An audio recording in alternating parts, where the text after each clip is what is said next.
나눠드린 걸 보면 세 번째 장을 보시면요.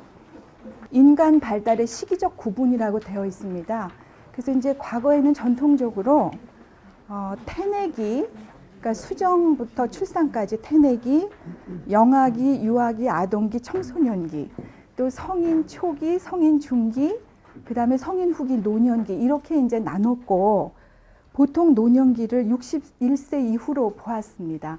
근데 이제 오늘날 고령화 사회라는 말을 저희가 정말 귀에 못이 박히도록 듣고 있고 그렇기 때문에 이제 노년기에 수정이 필요한 상황입니다. 다시 말해서 60세면 곱하기 0.7을 하라 이런 말도 있잖아요. 근데 이제 최근에 피터 라슬레리라는 사람이 그 인간 발달을 다시 네 가지로 나눴는데 첫째는 출생부터 그 취업 준비까지, 취업까지, 그 다음에 취업해서 퇴직까지 그것이 2기고요.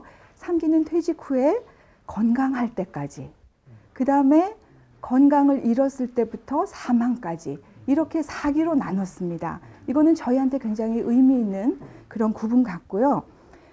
그래서 제 강의는 이제 앞으로 7주 동안 선생님들을 만나뵐 텐데요. 기본적으로 발달 심리학의 기본이고 그 다음에 이제 저는 사실은 상담과 상담 슈퍼비전을 하는 사람입니다. 그리고 이제 필요하면 강의 같은 것도 하기 때문에 발달 심리학의 기본 위에 정신 분석학이라든가 혹은 뭐 인본주의 심리학이라든가 혹은 가족 상담 이론이라든가 이런 것들을 곁들여서 하고자 생각을 합니다. 이제 저희가 처음 이렇게 여러분들 여기서 다 처음 만나셨죠? 처음 만나시면 긴장을 하게 되는 것 같습니다. 긴장하고 처음 어떤 사람을 보면 저 사람은 어떤 사람일까 굉장히 궁금해집니다. 그런데 우리는 사실은 잘 모르는 것 같습니다. 때로는 우리가 같이 산 수십 년을 산 사람도 잘 모르죠. 때로는 나도 잘 모르는 것 같고요. 그런데도 불구하고 우리는 어떤 사람을 볼 때 굉장히 그 사람이 어떤 사람인지 알고 싶어 합니다. 그런데 제일 특징적인 건 뭐냐면 남자냐 여자냐를 우리는 알게 됩니다. 그냥 눈으로 봄으로써 남자냐 여자냐를 알게 됩니다. 성별 어떤 차이가 있고요.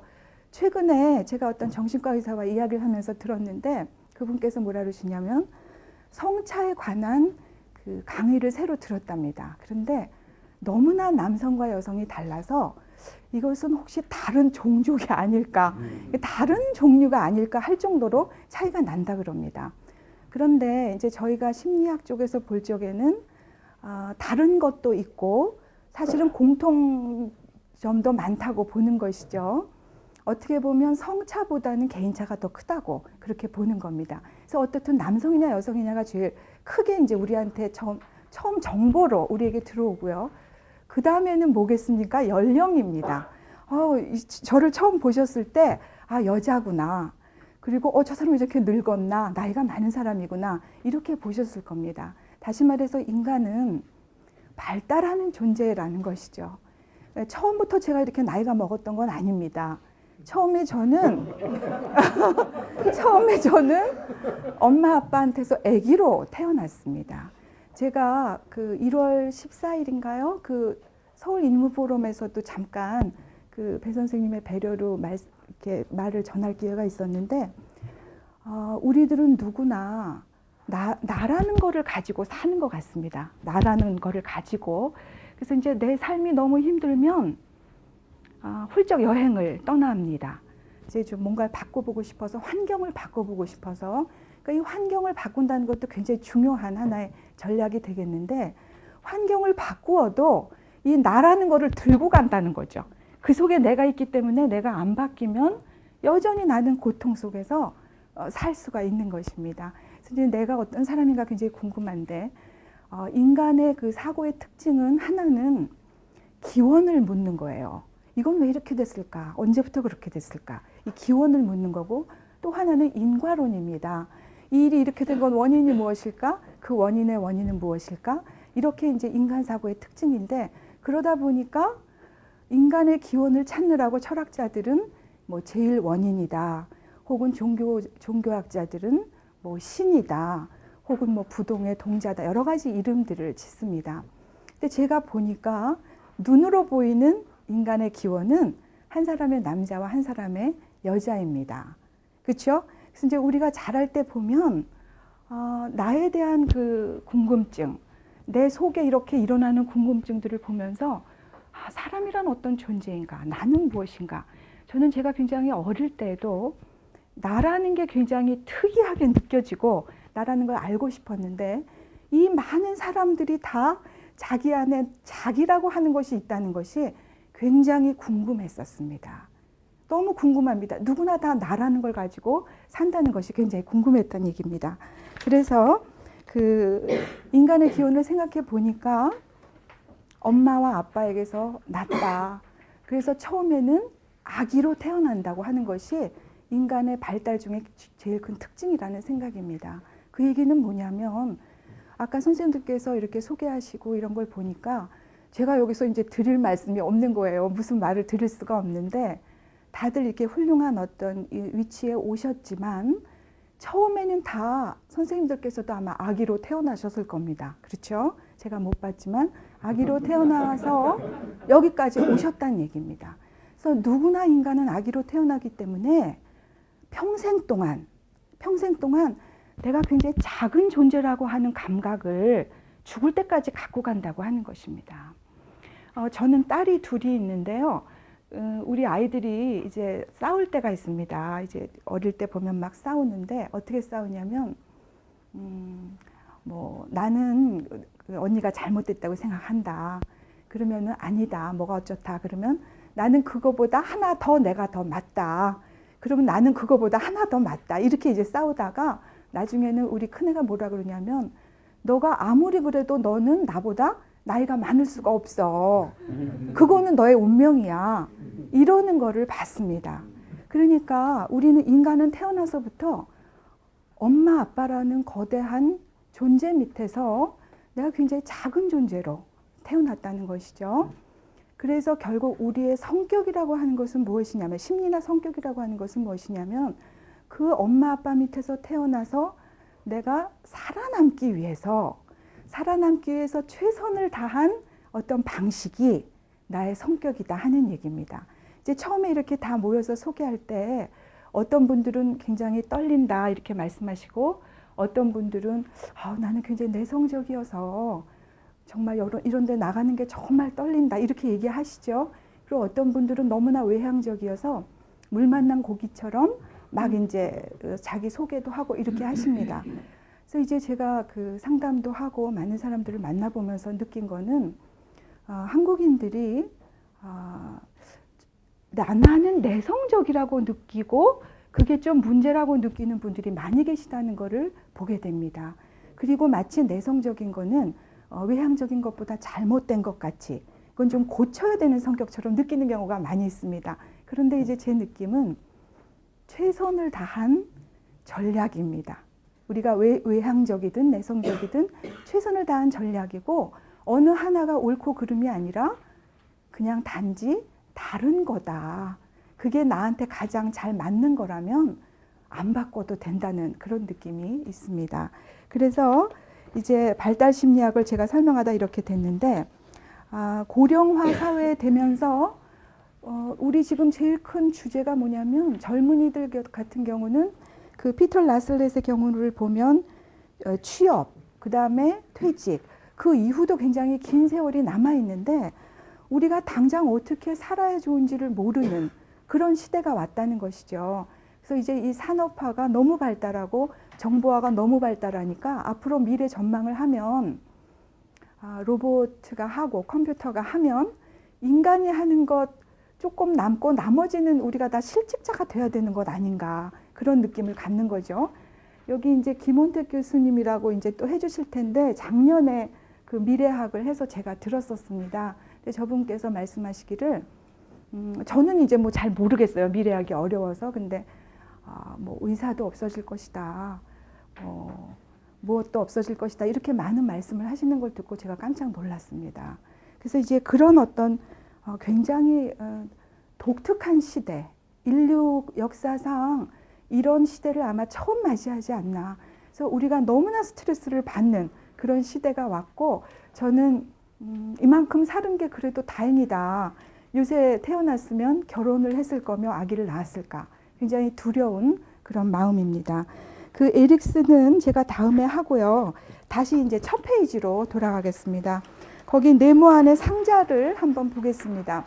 그 네모 안에 보면 지그문트 프로이트가 뭐라고 얘기를 했냐면 인간의 마음은 들끓는 가마솥 같다. 그렇게 얘기를 했습니다. 그러니까 이제 우리 마음 안에 여러 가지 감정, 정서, 뭐 과거의 어떤 것들이 막 굉장히 이렇게 들끓고 있다는 것입니다. 그러니까 여러분들 지금 겉으로는 굉장히 평온해 보이시지만 어쩌면 내 안에는 굉장히 많은 생각, 느낌 혹은 어떤 해결되지 않은 어떤 어려움들이 있을 수도 있다는 얘기죠.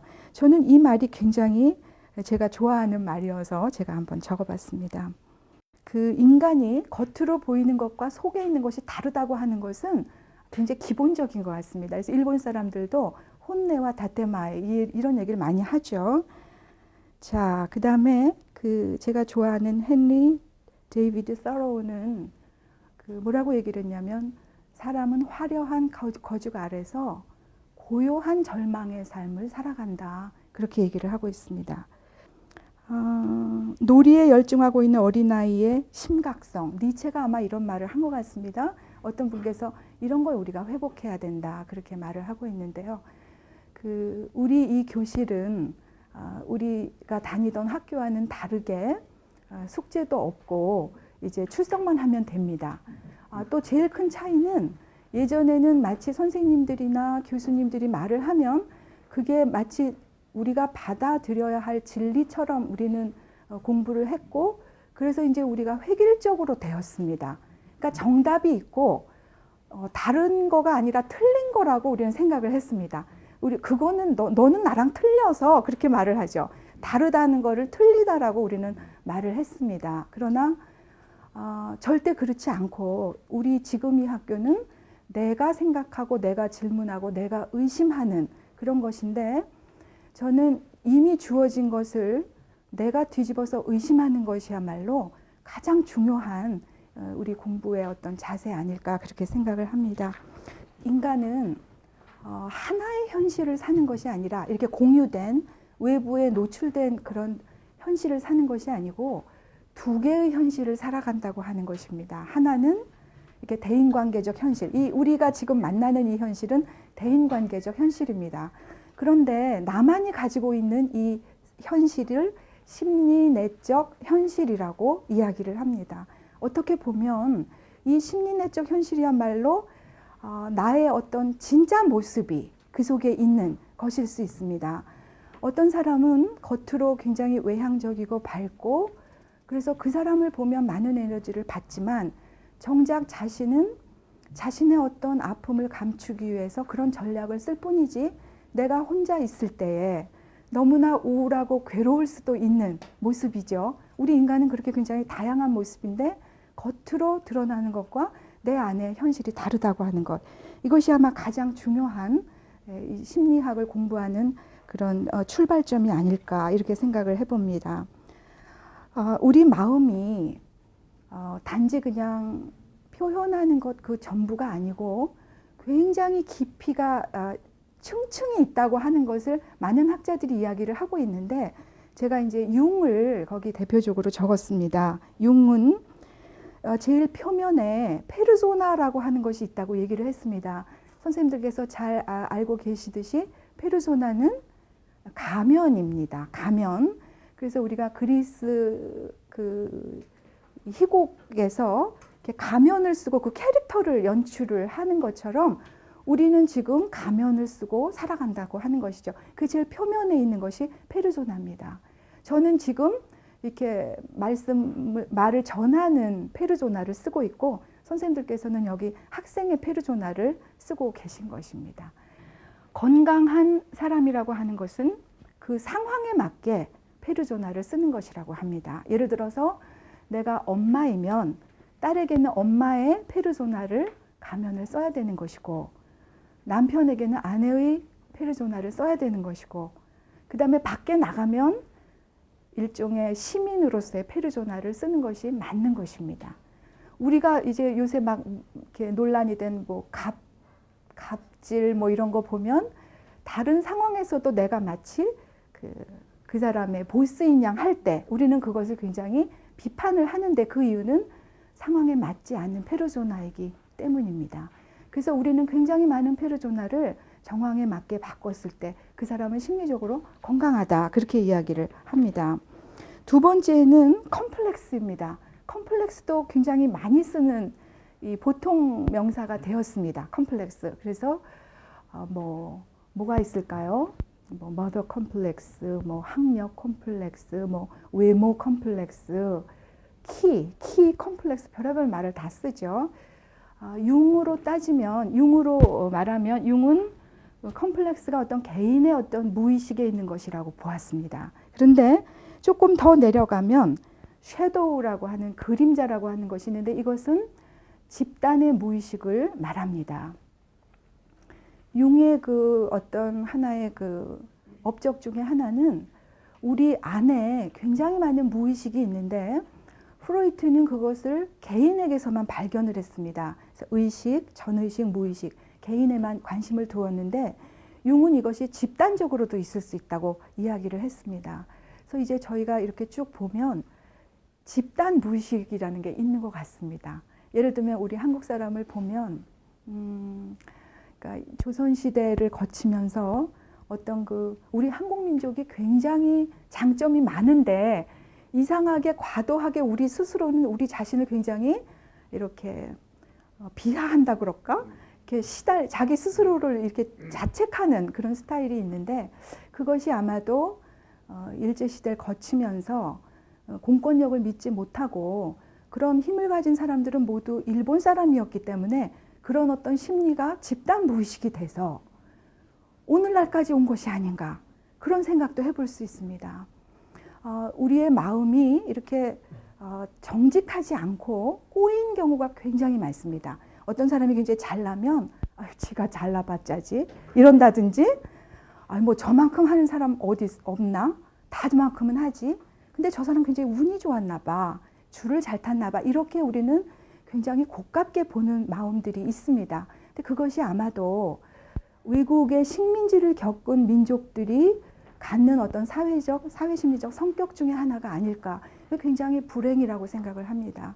그래서 외국인들은 우리를 어떻게 보냐면 굉장히 능력과 장점이 많은데도 그들 스스로는 그것을 이해를 못하고 이렇게 비하에 빠져 있다. 이렇게 이야기를 하는 것을 들었습니다. 그래서 이제 섀도우라고 하는 것은 집단 무의식에 해당되는 어떤 그림자적 측면이라고 하면 제가 이제 이 얘기도 자주 드리지만 결국은 모든 것이 보편성을 띠지 않으면 그거는 궁극적으로는 힘이 없습니다. 예를 들어서 지역 감정에 호소를 했습니다. 정치인이. 그러면 일단은 뭐 전라도표나 경상도표를 얻을 수 있을지 모르지만 곧 막히게 됩니다. 그러니까 보편성이 없으면 곧 막히게 되는데 이 섀도우라는 것은 예를 들면 그런 지역 감정 같은 것입니다. 자, 인간 삶의 체계로 넘어가면 브론펜 브레너라는 사람은 생태학자인데요. 인간 발달 생태학자인데 이분이 인간 삶, 유아가 발달하는 걸 가만히 보니까 면대면 작용하는 미시체계가 있다고 보았습니다. 예를 들면 가정 혹은 이 교실도 사실은 미시체계입니다. 오늘날 정보화 때문에 온라인으로 모든 것을 하기 때문에 사람을 이렇게 직접 만나서 육체적으로 이렇게 느낌이 있는 사람을 만나는 것이 오히려 중요해졌다는 생각입니다.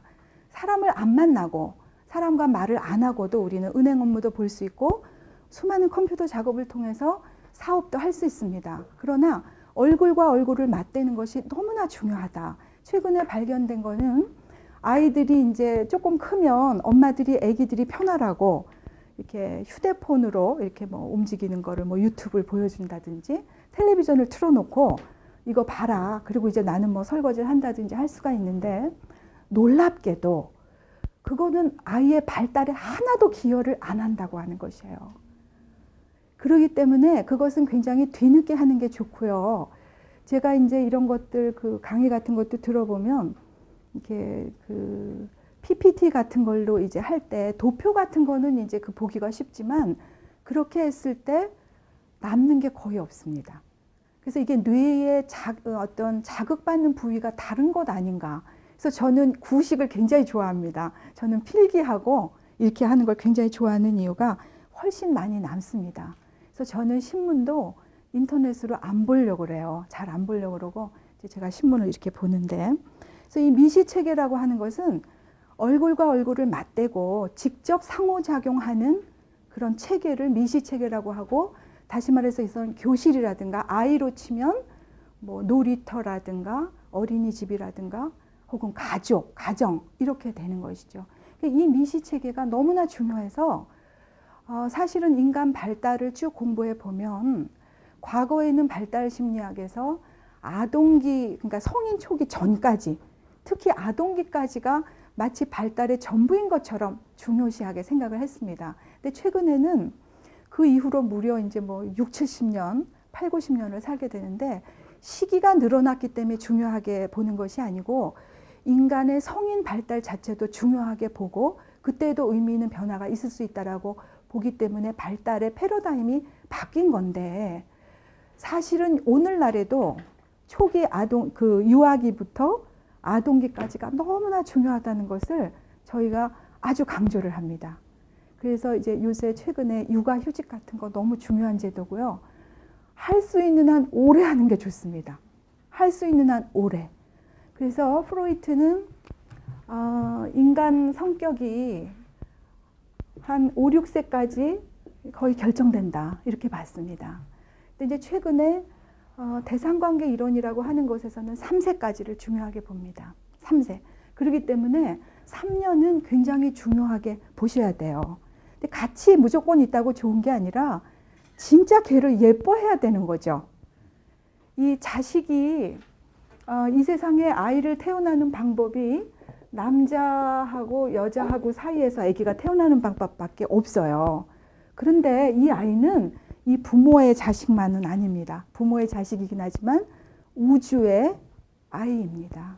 우주의 아이입니다. 그리고 부모에게 온 손님입니다. 근데 우주의 아이고 국가와 사회의 아이라고 걔를 그냥 내버려 두면 뭐 아무 데나 가서 흙 주워 먹고 아무도 안 돌봐주면 안 되잖아요. 그러니까 내 아이구나 라고 해서 그렇게 온갖 정성을 해서 보살피도록 질 높은 양육을 하도록 한 남자와 여자 사이에서 태어나게 했을 뿐이지, 쟤는 내 자식이 아닙니다. 한편으로는. 한편으로는 내 자식이지만 한편으로는 내 자식이 아닙니다. 그 생각만 하면 굉장히 많은 부모 자녀 갈등이 이 순간 해결될 것 같습니다. 그렇죠? 얘가 내 자식 같으니까 공부도 잘해야 되는 거고, 내 자식 같으니까 내 체면도 깎이면 안 된다고 생각해서 그 아이에게 자꾸만 행동으로 야단을 치려는 모습이 오늘날 우리 부모님들의 모습 아닐까, 이런 느낌도 갖게 되는데요. 이 미시체계, 이 중요성은 오늘날에도 아주 중요하다. 미시체계. 그리고 이 미시체계 간의 관계를 중간체계라고 하고, 이 겉에를 외체계, 여기에는 뭐 법률이라든가 어떤 그 제도라든가 혹은 뭐 그런 인프라라든가 그런 것들을 말을 하고, 가장 큰 거시체계는 이 모든 것들을 포함하면서 사실은 우리가 암묵적으로 가지고 있는 가설들, 다시 말해서 오늘날 우리가 문화라고 하는 것들이 이 거시체계입니다. 문화. 그래서 우리가 이제 문화가 이 속에 살고 있으면 당연히 이게 전부인 줄 압니다. 그런데 우리가 다른 문화권을 가보면 이건 내가 못 보던 건데, 그렇게 느끼죠. 외국에서 살다 오신 분들은 그 속에서 못 보던 거를 이렇게 공항 도착하는 날 막 발견을 합니다. 그러니까 문화라고 하는 것은 생각보다 굉장히 중요하면서 우리의 어떤 암묵적인 가정이 블루프린트가 되고 있다는 것이죠. 그리고 이제 이것을 꿰뚫는 것이 다시 말하면 어떤 시간 체계라고 그럴까요? 시간 체계는 제가 아까도 계속 말씀드렸지만 우리는 발달하는 존재다. 죽을 때까지 발달하는 존재다. 다시 말해서 변화하는 존재고 죽는 존재고 소멸하는 존재다라고 하는 것이죠. 100년 후에 여기가 어떻게 달라져 있을까? 100년 후에. 100년이라고 하는 것은 굉장히 짧은 시간인데요. 그렇죠? 우리는 굉장히 그 어떤 나를 상실한다는 두려움이 굉장히 깊이 있다는 느낌입니다. 그래서 이제 이 브론펜브레너는 체계들 간의 연결을 이렇게 설명해 주고 있고, 아이가 잘 발달하려면 미시 체계와 미시 체계 간의 연결인 중간 체계가 아주 중요하다, 그렇게 얘기를 하고 있습니다. 보면 저는 저만 그렇게 느끼는 건지 모르겠는데, 아이가 하루는 뭐 이 학원에 가고, 하루는 또 뭐 친구네 가고, 하루는 뭐 친할머니네 가고, 우리 집에 있고 할 때 그 관계가 긴밀하게 연결돼 있지 않습니다. 오늘날 도시 속에서는 모든 것이 그냥 이렇게 모래알처럼 흩어져 있습니다. 그래서 이 아이에 대한 정보를 사실은 잘 모릅니다. 이 굉장히 놀라운 일인 것 같습니다. 그래서 그 발달을 잘하려면 중간 체계가 중요하다고 하는 것을 다시 한번 이렇게 생각해 볼 필요가 있습니다. 자, 그 다음에 우리가 이제 지내면서 어떤 사람을 만나는 거를 선생님들은 좋아하십니까? 어떤 분들을? 네? 소통이 되는 사람, 그렇죠? 소통이 되는 사람, 혹은 따뜻한 사람, 혹은 나를 배려해주고 공감하는 사람, 그런 사람 만나고 싶죠. 자상한 사람, 자상한 사람. 근데 어떤 사람은 만나기가 싫습니까? 그 반대. 네, 그 반대. 항상 자기만 잘났다는 사람, 항상 만나면 나를 비판하는 사람, 내 말은 안 듣고 자기 말만 하는 사람, 이런 사람은 우리가 굉장히 부담스럽습니다. 그렇죠? 아무도 얘기는 안 하지만 우리가 어떤 사람을 좋아하나 생각해 보면 그게 바로 인간의 어떤 속성을 말해준다는 느낌이에요. 자, 우리는 똑똑한 사람을 좋아할까요? 생각보다 똑똑한 사람은 안 좋아합니다. 똑똑한 사람을 좋아하는 게 아니라 공감해주고 소통해주고 내 말을 귀 기울여 들어주는 사람, 따뜻한 사람, 희망을 주는 사람을 좋아하지, 똑똑하고 찔러야 피 한 방울 안 나올 것 같은 사람은 좋아하지 않는다는 얘기입니다. 그런데 이제 그럼에도 불구하고 어떤 사람은 그래도 내가 싫어는 하지만 정상입니다. 정상. 다 정상이에요. 근데 어떤 사람은 너무나 이상한 사람이 있다는 얘기입니다. 그렇죠? 굉장히 이상한 사람이 많아요. 제가 이거는 순전히 저의 추측입니다만 여성들이 취업을 많이 해서 뭐 일하는 엄마가 많아져서 이런 단순한 차원이 아니라 일하는 엄마가 많아지고 어쩌고와 전혀 관계없이 우리가 오늘날 아이들을 제대로 양육을 못하고 있다는 느낌입니다. 일하는 엄마여도 잘할 수가 있고 전업 엄마라도 24시간 걔를 눈을 부릅뜨고 감시를 할 수가 있는 거죠. 그러니까 이제 그를 그렇게 볼 때 이 초기 양육의 이런 잘못된 것이 결국은 우리 사회가 치러야 할 하나의 대가입니다. 대가인데 어디서 나타나냐면 굉장히 불안정한 사람이 많아지고요. 불안정한 사람. 그리고 아주 노골적으로 정신병적인 사람들이 늘어나고 있고요. 그 다음에 본인이 괴로워하는 그 지표만 봐도 다 나와 있습니다. 초등학교에서 자살을 하는 나라는 아마 우리나라밖에 없지 않나 싶습니다. 초등학교 아이가 어떤 고통이 있길래 그럴까? 그러니까 이런 지표들이 초기 양육을 우리가 못하고 있다. 못하고 있다. 아마 우리 부모님 때는 일제시대, 우리 엄마만 해도 일제시대 때 학교를 다니셨어요. 그래서 뭐 일본 선생님이 뭐 자기를 칭찬해 줬다는 그런 얘기만 하시거든요. 일제시대 그때도 있고, 그 다음에 이 뭐죠? 6.25 이런 것들을 이제 거치면서 너무나 어떤 이 가난하다 그럴까?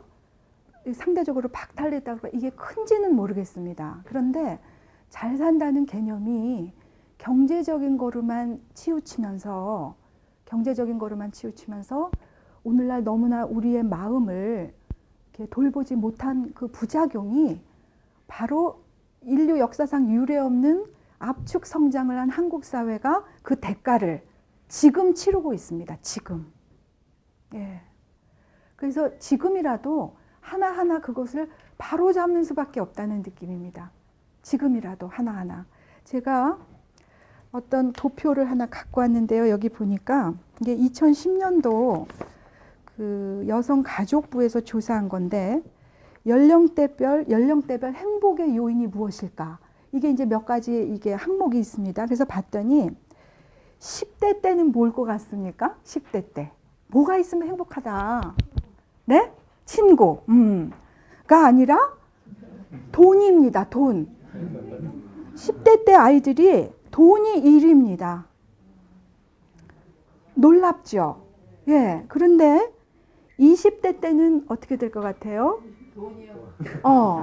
가 아니라 20대 때부터 70대까지 1위가 건강입니다. 그리고 2위가 전부 돈이에요. 그러니까 1, 2위가 전부 건강과 돈입니다. 그러면 제가 이걸 보고서 그러면 이거는 우리나라 사람들은 자기 건강과 돈을 많이 가져서 자기만 안락하게 살려는 아주 이기적이고 속 좁은 사람들일까? 그게 아니라 뭘까요? 그만큼 불안이 크다는 얘기입니다. 불안이, 경제적 불안이 하늘을 찌른다는 얘기입니다. 이게 왜 이렇게 돈을 밝힐까요? 경제적 불안 때문에. 이게 저는 집단 무의식 같다는 얘기예요. 이것이 우리의 집단 무의식 아닐까. 남편이나 아내가 너무 돈에 연연하면 당신은 왜 이렇게 인색해? 그것이 아니라 이 사람이 자랄 때 혹시 집이 가난했거나 엄마 아빠 사업이 망했거나 하지 않았을까? 한번 이해해 보려고 해보세요. 그 자기 깊은 트라우마가 있는 것이에요. 그러니까 우리 국민 전체가 지금 그런 것 같은 느낌을 받습니다. 근데 전체적으로 보면 가족 요인이 30대 이후부터는 거진 50%를 넘어가요. 가족 요인이 토탈. 이게 아마 이제 중복 답변을 한 것 같은데요. 이제 그런 도표가 있어서 제가 가지고 와봤습니다.